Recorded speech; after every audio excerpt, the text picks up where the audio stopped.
Hello and welcome to today's tutorial. If you're using the AliExpress app on your Android phone and want to change its language, this video is for you. Whether you're shopping internationally or prefer a specific language, I'll walk you through the exact steps to switch the language in the app easily. First, open the AliExpress app on your Android phone. Now, click the settings icon located at the top right corner. In the settings menu, scroll down and tap on language.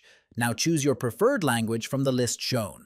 If you don't see your desired language, tap the back button to return to the settings screen.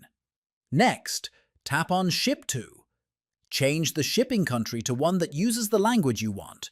After changing the country, go back to the language menu. You'll now find the language you were looking for. Tap it to apply the changes. The app will refresh and your selected language will be active. And that's it! You've successfully changed the language in your AliExpress app. If this helped you, consider subscribing for more helpful tutorials on mobile apps, settings, and tips for better usage.